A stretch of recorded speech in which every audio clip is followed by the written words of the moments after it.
भरद्वाज जी के मन्यु और मन्यु के 5 पुत्र हुए, बृहच्छत्र, जय, महावीर, नर और गर्ग। नर का पुत्र संस्कृति, संस्कृति के 2 पुत्र हुए, गुरु और रंतिदेव। परम पवित्र त्रिभुवन को पावन करने की सामर्थ्य रखने वाले महाराज रंतिदेव। रंतिदेव जी निरंतर भगवान में स्थित रहते और कोई भी आ जाए, कुछ भी मांग ले, जो है उनके पास सब कुछ दे देते थे। निरंतर भगवान में भजन, कोई उद्योग ना करना और मांगने वालों को कभी विमुख न जाने देना। धीरे धीरे चक्रवर्ती सम्राट का वैभव क्षीण होता गया। ऐसी स्थिति आ गई कि खाने को नहीं रह गया। उद्योग रहित, निरंतर भजन में स्थित, और जो आ जाए मांगे सो दे दे। महाराज रंतिदेव बहुत बड़े दानियों में सर्वश्रेष्ठ, भगवत भक्तों में महान। यहां तक कि कई कई दिन भोजन मिलना दुश्वार हो गया। चक्रवर्ती सम्राट रंतिदेव जी, पूरा कुटुंब 48 दिन तक बिना भोजन के जीवित रहा। मांगना है नहीं किसी से, क्योंकि स्वयं राजा थे। मांगने वाला है, वापस जाना नहीं। स्थिति आ गई, उद्योग कुछ करना नहीं, निरंतर भजन में डूबना। 48 दिन तक पूरा परिवार, 48 दिन पानी भी नहीं पिया। 49वें दिन प्रातः काल भगवत प्रेरणा से कुछ घी, खीर, हलवा, जल उपस्थित हुआ। 48 दिन के भूखे तो परिवार के लोग देखते ही एकदम, परंतु ज्यों ही वो भोजन का भोग लगा रहे थे कि भगवान अतिथि रूप में आ गए, ब्रह्म ऋषि के रूप में। रंतिदेव ने रोक दिया, परिवार बिल्कुल छूना मत, अतिथि भगवान आए। बैठ करके काफी मात्रा में हलवा और जो जो था सब खाकर, जल ठंडा पी के, अभी वो जो बचे हुए कुछ कण थे उनको बांट करके प्राण पोषण के लिए पाना ही चाहते थे कि एक दूसरा अतिथि आ गया दरिद्र रूप में, महाराज रंतिदेव। रंतिदेव भगवान के स्मरण किए और वह जो बचा हुआ है दे दो। बचे हुए को अन्न में वो जो अतिथि रूप में आए हुए भगवान थे वो पा लिए। सोचा कि जो कण गिरे होंगे उनको जबान में रख देंगे, प्रसाद हो जाएगा तो कुछ तो प्राण का। इतने में कुत्ता आ गया, उसने कहा महाराज छूना मत, हमको चाट लेने दो, मैं बहुत दिनों का भूखा हूं। रंतिदेव ने वो भी। इसके बाद भगवान का स्मरण किया और जो जल बचा था परिवार को जल दिया पीने को, खुद जल भी नहीं पिया। जल ही पीने के लिए आए, बांट करके तैयार हुए थे परिवार के जन की चांडाल आ गया, महाराज मैं बहुत प्यासा हूं, पी लीजिए। रंतिदेव जी ने जब जल पिलाया और वो चला गया तो आंसुओं से पुलकित होकर भगवान से कहा, ना कामये हम गतिमीश्वरात परामष्ट सिद्धिर्युक्ताम पुनर्भवम वा। आरतिम प्रपद्ये खिल देह भाजा मंता स्थितो ये न भवन्ति दुखा। प्रभो मैं आपसे कुछ नहीं चाहता, ना 8 सिद्धियां चाहता हूं, ना परम पद चाहता हूं, ना अपना कल्याण चाहता हूं। मुझको एक सामर्थ्य दे दो, मेरे विश्व में कोई दुखी न रहे, सबका दुख मेरे ऊपर आ जाए। कोई भूखा न रहे, कोई प्यासा न रहे, कोई दुखी न रहे, सबका दुख मेरे ऊपर आ जाए और सब सुखी हो जाए। महाराज रंतिदेव जी ने, ये भगवान की भक्ति की महिमा। मेरे को इतनी सामर्थ्य दो कि पूरे विश्व ब्रह्मांड का दुख मैं सह सकूं, मैं स्वयं भोगूं और कोई भी दुखी न रह जाए। ये प्राणी दीन हो रहा है, कोई जल पीना चाहता है, कोई भोजन के लिए तड़प रहा है, किसी की शरीर की पीड़ा, कोई रोग से ग्रसित है, कोई शोक से, कोई मोह से। मैं नहीं सुखी होना चाहता है भगवान, सबका दुख मुझे दे दो, सब सुखी हो जाए। क्या हृदय भक्त का है। रंतिदेव जी ने भगवान से जे ही प्रार्थना की तो कुत्ता, चांडाल, भूखा अतिथि और ब्रह्म ऋषि, वो कोई और नहीं थे, स्वयं भगवान ब्रह्मा, शंकर, हरि, धर्म, स्वयं मूर्तिमान, त्रिभुवन के स्वामी ब्रह्मा, विष्णु, महेश धर्म सहित प्रकट हो गए। रंतिदेव जी लड़खड़ाते हुए उठे, चरणों में गिर गए। भगवान ने कहा, आखिरी परीक्षा तुम्हारी थी, तुम इतने 48 दिन के भूखे फिर भी अपने लिए नहीं रखा और पानी तक कुत्ते को दे दिया। तुमने मुझे खरीद लिया भगवान, ये है निष्ठा, तुमने मुझे खरीद लिया, तुम जो चाहो प्राप्त कर सकते हो। उन्होंने कहा, प्रभु आप देना भी क्या चाहोगे, त्रिगुणमयी माया, उसका प्रभाव तो आपकी कृपा से हम जान ही चुके हैं कि मिथ्या है, मुझे नहीं चाहिए।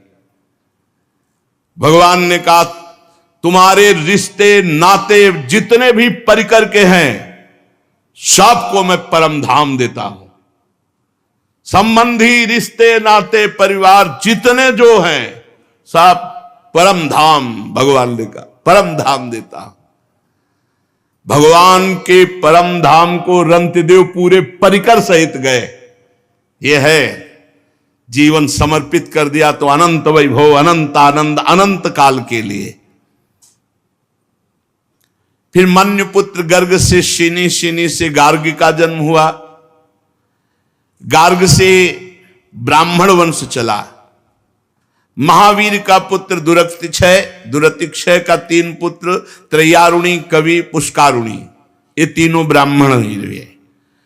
बृहच्छत्र का पुत्र हस्ती हुआ, उसी से हस्तिनापुर बसी। हस्ती के 3 पुत्र अजमीर, दुमीड, पुरमीड। अजमीर के पुत्रों में प्रीमेधा आदि सब ब्रह्म ऋषि हो गए। अजमीर के एक पुत्र का नाम था बृहदिश, बृहदिश का पुत्र बृहदभानु, बृहदधनु का बृहत्काय, बृहत्काय का जयद्रथ, जयद्रथ का पुत्र हुआ विशद, विशद का सेनजीत। सेनजीत के 4 पुत्र हैं रुचिराष्ट्र, दृढ़हनु, काश्य और वत्स। रुचिराष्ट्र का पुत्र पार था, पार का प्रथुसेन, प्रथुसेन का नीप और उनके नीप के 100 पुत्र हुए। नीप की पत्नी छाया से शुक की कन्या कृति से विवाह हुआ, उसी से ब्रह्मदत्त नामक पुत्र हुआ। ये ब्रह्मदत्त बड़ा महायोगी था।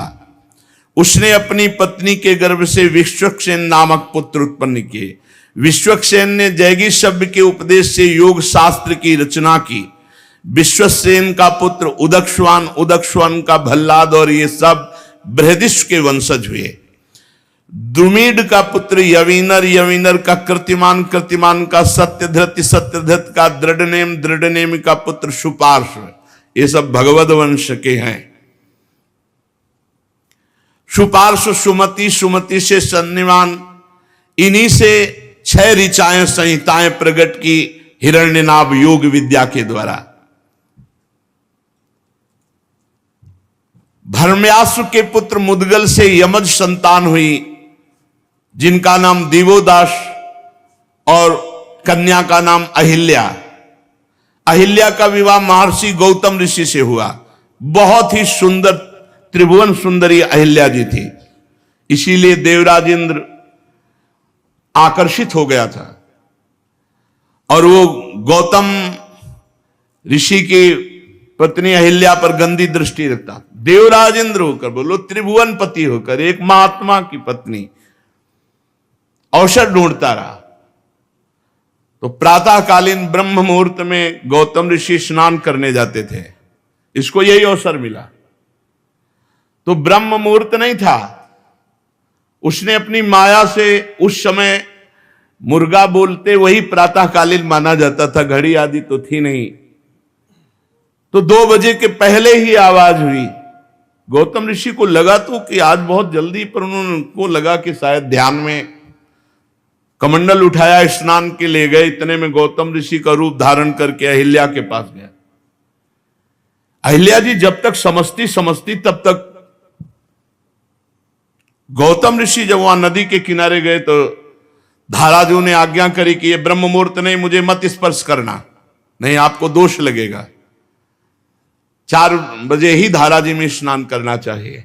रात्रि में जैसे 2 बजे है, 1 बजे, ये स्नान धाराजी में नहीं करना चाहिए, मर्यादा है। देखो ना, नंद बाबा गए थे तो वरुण के पार्षद ले गए थे। अब जब गौतम ऋषि वापस लौटे, उनको कुछ गड़बड़ लगा कि मेरे साथ माया के द्वारा कोई छल हुआ। इतना कौन सामर्थ्यशाली है कि मेरे को माया से वशीभूत कर ले। तो गए तो देवराज इंद्र गौतम ऋषि के रूप में अहिल्या के साथ। तो उनका कौन है तू धूर्त, जो मेरा रूप धारण किए, अब भयभीत होकर इसे अपने असली रूप में आना पड़ा, देवराज इंद्र के रूप में। कहा अच्छा, त्रिभुवनपति होकर, सर्व पूज्य होकर तू इतना निंदनीय कार्य करेगा? भग बहुत प्रिय है ना तुझे, जा 1000 भग का श्राप देता हूं, पूरे शरीर में तेरे भग हो जाए। मूत्र द्वार को भग कहते हैं। जा पूरे शरीर में 1000 भग हो जाए।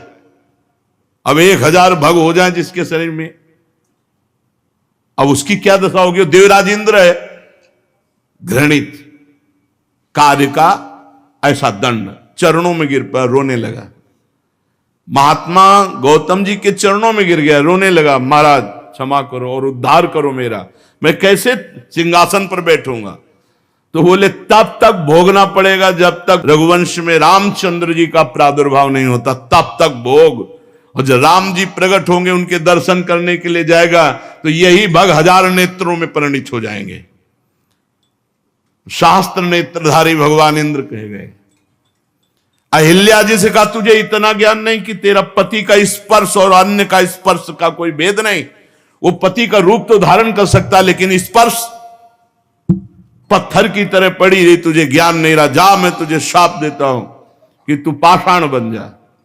तो उनका महाराज माना मेरी गलती, लेकिन आपका रूप था, बहुत विनय की। तो उनका जब भगवान श्री राम वनवास में आएंगे और तुम्हारा स्पर्श चरणों से करेंगे, तब तुम अपने स्वरूप को प्राप्त हो जाओगी। तो गौतम ऋषि के पुत्र हुए शतानंद जी, जो जनक जी के कुल गुरु पद पर विराजमान। शतानंद जी का पुत्र सत्यधृति, जो धनुर्विद्या में अत्यंत निपुण। सत्यधृति के पुत्र थे शरद्वान, ये महान धनुर्विद्या शरद्वान जी। एक दिन उर्वशी जी जा रही थी और शरद्वान जी ने देखा, तो देखते ही उनका ब्रह्मचर्य नष्ट हो गया। इतनी सुंदर उर्वशी जी। अब वो ब्रह्मचर्य मूंज में गिरा। मूंज एक लता होती, झाड़। तो उस वीर के 2 भाग हो गए। उसमें पुत्र और पुत्री का जन्म हुआ। इतना तेजस्वी महापुरुषों का होता था। मूंज से पुत्र हो गया। जो पुत्र हुए वो कृपाचार्य और जो पुत्री हुई वो कृपी। महाराज शांतनु एक दिन शिकार खेलने जा रहे थे, तो वहां रोने की आवाज आई, तो देखा तो उन दोनों को दयावश उठा लिया। जो कृपाचार्य थे वो सदैव आचार्य पद पर विराजमान रहे, और जो कन्या थी वो द्रोणाचार्य जी की पत्नी बनी।